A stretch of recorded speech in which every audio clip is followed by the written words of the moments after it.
درود و احترام خدمت دوستان عزیز.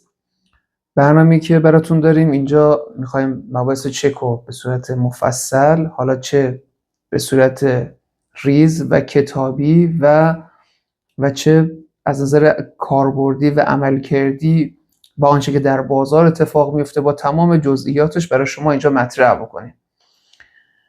برای شروع داستان من انواع چک‌ها رو میخوام به شما بگم، ولی این نکته رو میخوام به شما بگم که اینجا اگرچه که صحبت‌های من سرفصل داره، ولی ممکنه در این سرفصل‌ها و صحبت‌هایی که داره برای شما مطرح میشه گریزهای مختلفی، چه قراردادی، چه نوشتنی، چه سامانه‌ای، چه تجربی من بزنم. بنابراین بهتون توصیه میکنم که کل صحبت رو گوش بدین و بعد از گذشت چندین فیلم، چندین داستان ما در این کانال، امیدوارم که به یه جنبندی و یه ذهنیتی که یک وکیل داره شما برسید. برای شروع میخوام از اینجا شروع کنم که ما چک‌های مختلفی داریم، ولی یک دسته‌بندی ساده داستان اینه که چک یا توسط اشخاص مثل شما، اشخاص عادی، یا شرکت‌ها به عنوان اشخاص حقوقی، شما اشخاص حقیقی هستین، اون اشخاص حقوقی هستین، اینا در واقع چک‌های عادی حساب میشه، چک‌هایی که توسط اشخاص چه حقیقی چه حقوقی صادر میشه. یا چک‌ها توسط بانک‌ها صادر میشه. کلا ما دو تا دسته‌بندی داریم، یک چک یا توسط بانک‌ها صادر میشه یا توسط اشخاص صادر میشه. اشخاص یا حقیقی هستن که شما هستی، یک فرد عادی هستی، یا حقوقی هستن مثل شرکت‌ها، مدیر عاملش، هیئت مدیرش که صاحب امضا هستن میان چیکار میکنن؟ چک رو صادر میکنن.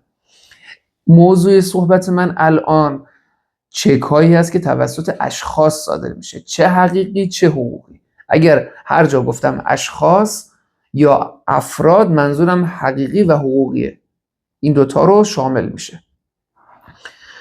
حالا چک های بانکی انواع مختلفی داره، تایید شده داره، تضمین شده داره و سایر مواردی که در قانون چک بهش پرداخته شده. ما فعلا به اون کار نداریم. میایم قسمت چک های اشخاص. چک هایی که توی جریان وجود داره، یکی چک های مؤسسات اعتباری که قدیم بودش. خب اونها اصلا چک نیستن، اینا باید حواستون باشه. اگرم یه موردی دستتون رسید باید بدونید که اینها چک نیستن، اینها حواله هستش و حواستون رو باید جمع کنید که حقوق یک دارنده چک رو شما ندارید و ممکنه تحت شرایطی این قضیه متفاوت باشه. پس چک های اعتباری رو ما بذاریم کنار، چک های اعتباری مؤسسات قدیمی رو. سه تا چک دیگه ما هنوز داریم، چک های بانک ها که قدیم صادر میشد. اینم یک دسته‌بندی داستانه که اصلا صیادی نبود. بانک ملی یه مدل داشت، بانک پاسارگادی یه مدل داشت، بانک آینده یه مدل داشت، رنگبندی های مختلف، شکل های مختلف، کوچیک، بزرگ. اصلا اونها چک های قدیمیه، اونها بس میشه یک مدل اول. مدل دوم چک‌های صیادی که زرد رنگ بود. شروع داستان چک‌های صیادی بعد اصلاح قانون چک‌های صیادی استارت خورد، رنگش زرد بود. این چک‌ها نیاز به ثبت در سازمان صیاد نداشت، ولی تمام حقوق و مزایایی که چک‌های صیادی بنفشی که ما الان در موردش داریم صحبت می‌کنیم داشتن، فقط نیاز به ثبت نبود، چون داستان تازه استارت خورده بود، زیر ساخت فراهم نبود. بعد از گذر زمان چک‌های صیادی زرد آمد، بعدن که چک‌های بنفش آمد دیگه شروع شد به ثبت در سامانه صیاد. این چک‌های بنفش همه حقوق چک صیادی رو داره، باید ثبت بشه، ولی اون چک‌های صیادی زرد رنگ همه حقوق این چک‌های بنفش رو داشت ولی نیاز به ثبت نداشت. حالا من از این کلیات عبور میکنم که شما فقط میخواستم بدونی که چه ریزکاریایی داره، چه چک‌هایی ما داریم. اینجا شو حالا کلیات به شما گفتم. بریم سراغ نحوه نوشتن چک صیادی. ببینید چک صیادی رو شما دیدین، قطعاً دیدین. حالا ما فرضاً برای اینکه ندیدین، خب ما اینجا تصویرشو برای شما میذاریم ببینید. ببینید چک صیادی، شما گوشه بالا سمت راستش اونجا دو تا قسمت داره، تاریخ به عدد، تاریخ به حروف. خب قسمت تاریخ به عدد رو که میزنید از راست به چپ شروع میکنین، مثلا 1 اردیبهشت میشه 2 1404 از راست شروع میکنین به نوشتن. خب این که واضح. زیرش قشنگ همون تاریخ رو باید شما به صورت واضح بنویسید. معمولا من اینجوری میزنم 1 اردیبهشت ماه 1300 مثلا 1404 یا 1404. از این قسمت که عبور بکنیم میایم پایینتر، در واقع به حروف شما باید بنویسین اون مبلغی رو که میخواین بدین. من معمولا اینجوری مینویسم که من فرض کنیم میخوام 100 میلیون بدم، میزنم 1 میلیارد ریال معادل 100 میلیون تومان. وقتی شما اینجوری دو وجهی چه ریال و تومان بنویسی، طبیعتا فردا اگه خدا نکرده کسی هم تو بحث جعل و اینها باشه کارش سخت‌تر میشه. این جزئیات بیشتری که شما میارین و من این کار انجام میدم. تو قسمت بعدش پایینترش در وجه چه کسی میخواین چک رو شما بدین، برای چه کسی میخواین بدین، اونو اسمش رو اونجا مینویسین، جلوترش کد ملی اون طرف هستش. پیشنهاد من اینه که این وسط بین اسم و کد ملی بابت چی دارین میدین اون چک رو بنویسین. آقا بابت خرید کالای فلان، بابت قرارداد شماره فلان، بابت تخلیه قرارداد شماره فلان و مورخه فلان. این جزئیات در بعضی مواقع در شرایط قطعا به شما کمک خواهد کرد. وقتی که بیایم پایینتر ما قسمت امضا رو داریم. یکی از مهمترین قسمت‌هایی که یک چک درش وجود داره و یه پایه مهم داستان هست امضایی که شما قبلا رفتین در بانک زدین، باید مطابق اون امضا اینجا صادر بکنین امضا رو. خب حالا من پیشنهادم اینه که اون امضایی که در واقع دارین پای چک میزنین و قبلا چه بسا در بانک قطعا این کار انجام دادین، از صفر داستان امضایی رو نسبت بهش اقدام بکنید به ثبتش در بانک که داره جزئیات و نکاتی باشه که جعلش رو سخت بکنه. و اگر خدای نکرده جعل شد، نکات پنهان داشته باشین که بعداً اگر خواستین برین از خودتون دفاع بکنید که آقا من این چک مثلا سرقت شده من امضا نکردم و اینطور مطالب، بتونید راحت دفاع بکنی. و اینو میتونی حالا با سرچ در اینترنت یا مقالاتی که در این رابطه وجود داره استفاده بکنی. قطعا در این رابطه نکاتی رو من خواهم گذاشت تو پست‌های بعدی، ولی نمیخوام با حاشیه برم. امضا نکاتی داره که میتونین ازش استفاده بکنین. میریم قسمت نوشتن عددی اون مبلغ چک. شما اونجا اگه وقتی پایین چک رو نگاه بکنین، ستونهای کنار هم گذاشته شده ای هست که از سمت راست من پیشنهاد میکنم بنویسید. اگر مثلا 100 میلیونه، از سمت راست شروع کنید به صفر گذاشتن به ریال، بعد که عدد یکشو مثلا گذاشتید از پشتش خط ممتد میکشین میبندید داستان رو. و خیلی افراد من دیدم از این ور شروع میکنن بنوشتن. نظر من نحوه درستش از راست به چپه که این عددا وقتی که اضافه میشه از پشتش گذاشته میشه و الی آخر. به این ترتیب که از سمت راست شروع میکنیم به نوشتن، وقتی عدد تموم میشه پشتش رو میبندیم. و این قسمت برای شما گفته شد. پیشنهاد میکنم در کنار هر چکی که شما دارین مینویسید و به طور کلی هر اقدام حقوقی که دارین انجام میدین، یا کنید تمام اقدامات شما در بازار جنبه حقوقی داره. چون شما قطعا اگر به مشکل بخورین پاتون به دادگاه باز میشه. دادگاه چیکار میکنه؟ بر اساس همین مواد قانونی و حقوق جاری کشور میاد تصمیم گیری میکنه. بنابراین شما دارین میخرین، میفروشی، نمیدونم خدمات داری میگیری، خدمات میدی توی داستان، چه آموزش میدی، آموزش میگیری، همه اینا جنبه حقوقی داره. پیشنهاد میکنم همیشه یه کاغذ قلم دستت باشه. هر کاری که میخوای انجام بدی یه کاغذ بردار، بگو خریدار، فروشنده، آقا این جریان چیه، چی کار قراره بشه، چی میخوام بدم، چی میخوام بگیرم، چی دادم، تحت چه شرایطی شما میتونی چک رو وصول کنی. یک چنین قراردادی رو بیاین حتما در کنار اون دادن اون چک بنویسید. خب حالا این که باز اون قرارداد چه جزئیاتی داشته باشه، چه شرایطی داشته باشه که هم تو بحث چک و بده بسونه چکی به قول معروف استفاده بکنین، چه سایر جاها، سایر مواردی که اصلا چکی شما نمیدین، اونجا هم براتون پست خواهم گذاشت. الان من دارم تیتروار رد میشم، اونجا به شما توضیح خواهم داد که چه قراردادی بنویسین که کمکتون میکنه.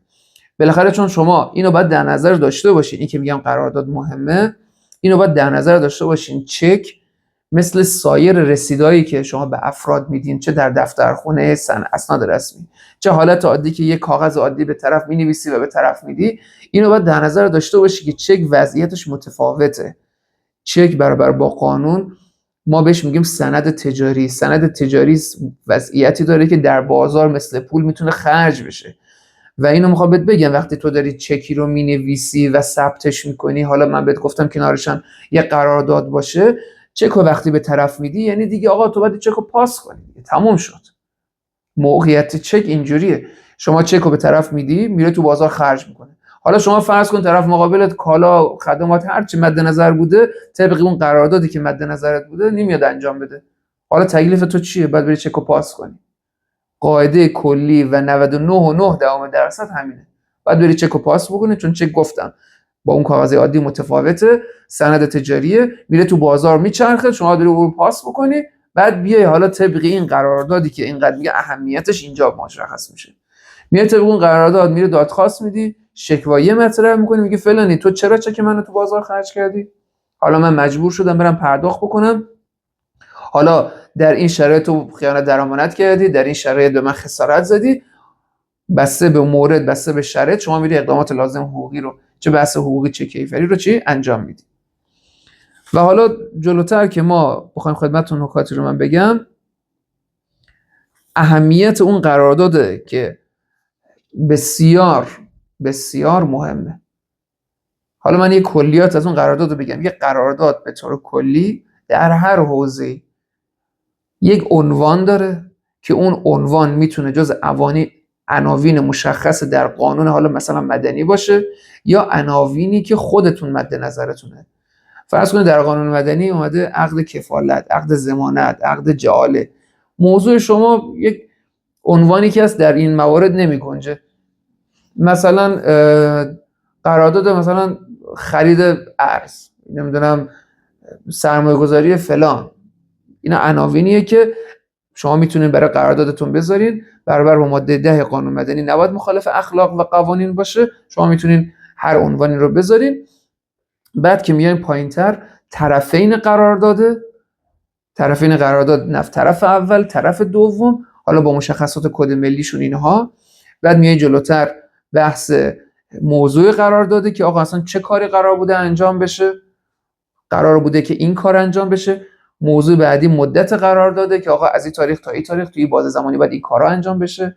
میای جلوتر بحث ثمن قرارداده، مبلغ قرارداده، اینا رو بعد جزئیاتش مشخص بشه که آقا قراره این کارا انجام بشه، مبلغ قرارداد اینه هست که طی چک شماره فلان و فلان داره به این آقا پرداخت میشه، یا اصلا نقدی یا یه کالای غیر نقدی. بعد میای جلوتر در واقع شرایط اون قرارداده. شرایط قرارداد میتونه شامل تعهدات طرف اول، تعهدات طرف دوم، ضمانت اجراهایی که اونجا میذارین که آقا اگر تو این کار انجام ندادی این چک رو باید خرج کنی، چک رو نباید خرج کنی، قرارداد فسخ بشه، منفسخ بشه. میای جلوتر وجه التزامی که اگر تو این کار انجام ندادی انقدر پول بدی.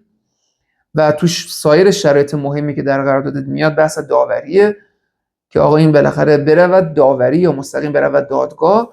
تمام اینا رو شما در اون شرایط میاری. حالا ضمنش هم حالا این وسط اگر موضوعی هست، چکی هست، میاری که حالا اگر تحت شرایطی که الان بهت گفتم به طرف چک رو دادی، ثبت هم کردی و طرف چک رو رفت خرج کرد، شما بتونی طبق این قرارداد با جزئیاتی که الان بهت گفتم و بعداً هم توضیح خواهم داد به طرف اولت، به اون طرف کسی که بهش چک رو دادی مراجعه بکنی. ما به اصطلاح میگیم یه قرارداد منشأ.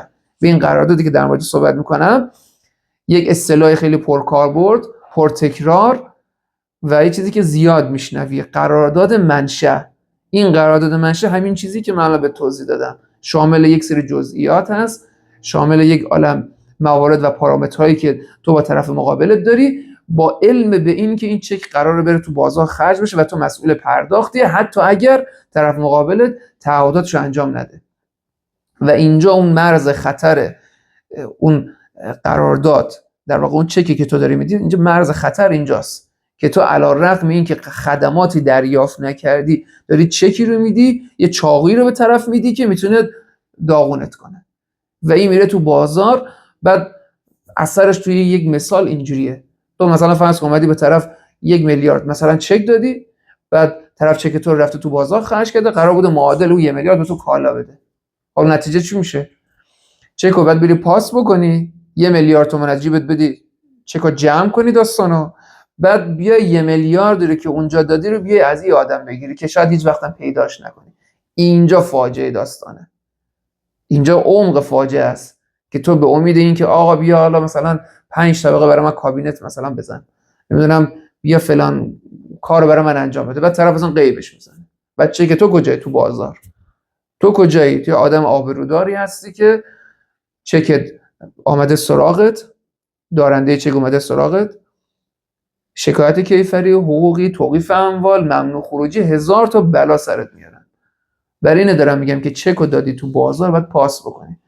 آره یک مواردی هم هست که تو مثلا بیا بگی آقا من چکو صادر نکردم، آقا اون فرد ثالث دارنده با حسن نیت نیست، اینا دستشون توی کاسه است، ولی اینها تو نباید دلتو بی ناخوش بکنی.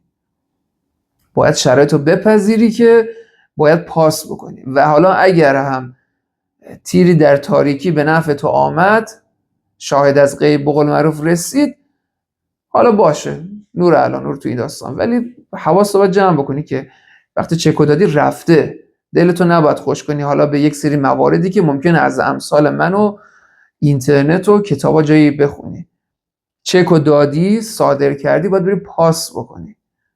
و تقریبا میخوام اینجوری به شما بگم که چیزی که من تو محکمه دیدم بارها شده طرف اومده گفته آقا مثلا من یک بدهی داشتم، 3 تا چک به طرف مقابل دادم، یا مثلا آقا بهش دادم پولشو.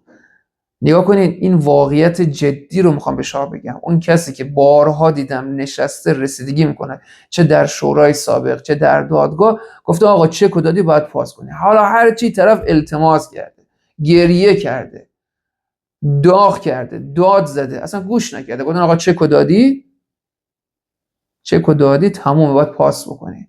دیدم که دارم بهت میگم. و توی چک هایی که داری میدی حواست باشه، یکی میدی، 2 تا میدی، 3 تا میدی، 4 تا میدی، بابت یک طلب نده این همه چک. یک دونه چک رو قشنگ بده. اگر پول دادی از فرداش، از همون لحظه پیگیری کن چک تو بگیر. به امید این نباش که طرف حالا چک رو نمیتونه اقدام کنه. بله بارها داشتیم چک رو رفته اقدام کرده و تو هم نتونستی کاری انجام بدی، فقط به خاطر اینکه چون چک دست طرف هست، دلیل بر و قرینه‌ای بر بدهکاری تو هستش.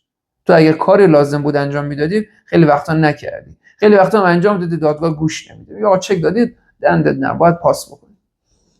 و خلاصه اینجا قرار من از همین دغدغه‌ها، از همین هشدارها، از همون جزئیات قراردادی، از نحوه ثبت چک، از نحوه به قول معروف صدورش، از نحوه حتی دریافت چک. من خیلی وقتا از کسی وقتی چک میگیرم کنارش با دوره یه رسیدم میگیرم، میگم بنویس این چک بابت چی بوده، تحت چه عنوانی بوده.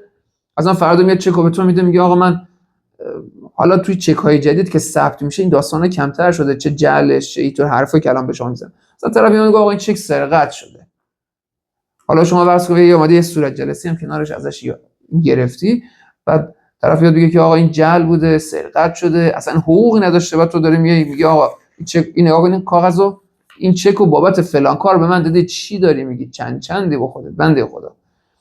اینجا قرار از همین دغدغه‌ها بگم. درود بر شما.